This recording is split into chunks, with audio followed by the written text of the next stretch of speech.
You ever do ab crunch exercises and your neck is just killing you? Let's fix it.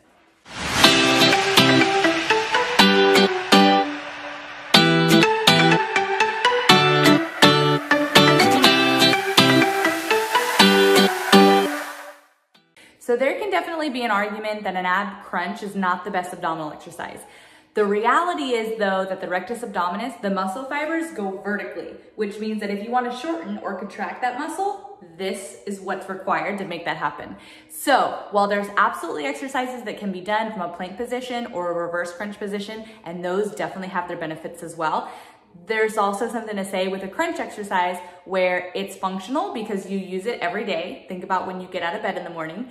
But then also it's got a huge variety, which means you'll never get bored doing it. So if we're gonna do it, let's at least make sure that we're doing it right and not stressing out our neck in the process.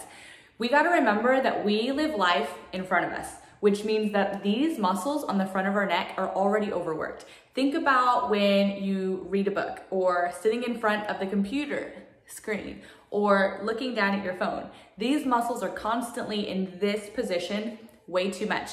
And it's starting to show a history when it comes to x-rays and medical work that's having to get done in the cervical spine.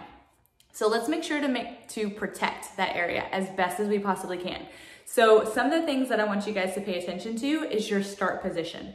So in your start position, I really never like any of my clients to go above the ears.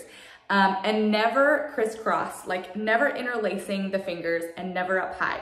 The reason for this is especially interlacing the fingers, if you don't have good mobility in the shoulders to even get up there, you're already pulling on your head. So let's say that my shoulders, I'm not able to open my shoulders like this. If I'm like this and forward, I'm already yanking on my neck with the resistance of my shoulders, and that's a lot of pressure. So we definitely want to make sure that we have range of motion. If we're going up higher, and honestly, just don't go up higher, and definitely don't interlace because then that shortens this range of motion in the shoulders. So what I like to do is to take fingertips and put them up behind the ears. So right behind this bone right here, it's your skull, okay? So it's your skull, and we're just kind of putting a gentle pressure there behind the ears. So that way we can keep our neck in a neutral position. And it's just a little bit of pressure here because the weight of your head is kind of heavy. So you want to have just a gentle pressure here behind the ears to assist in holding up the weight of your head so your neck's not trying to take the whole brunt. Now, another thing that I want you guys to be careful of is making sure that you're not treating your neck like it's got its own six-pack muscle, because it doesn't, okay? So we have these cute little muscles here, but we're not trying to build them up. They're really already probably too built up. In my experience, when it comes to working with massage clients and the people that get headaches most often, it comes from that guy. So let's make sure to not piss him off. What that means is not doing this while you're trying to do an ab exercise. The neck should stay neutral. Keep the neck out of the equation.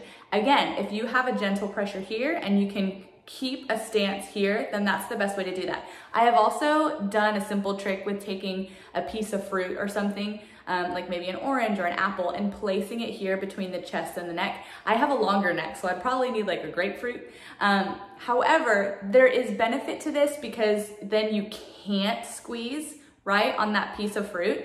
However, it can also train the neck to actually squeeze because then you're holding on to a position in that position. So take that for what it is, take that for what's gonna work for you and see which way to go about it. Another little trick that you can do when it comes to your breathing when you're coming up is making sure you always wanna make sure that you're exhaling when you come up, because obviously we want the abdomen to be working in a contracted state, right? Typically we're doing crunches or abdominal exercises period, because we're wanting to decrease the circumference of our waist. Well, if we inhale during the contraction of an exercise, we're teaching it to stay here. Versus if we exhale during a contraction, we're teaching it to go here, which is what we want. So make sure that you're exhaling every time you come up. Every time you're contracting those muscles that you're trying to work, you want to be exhaling. Now there's one other thing that you guys can try.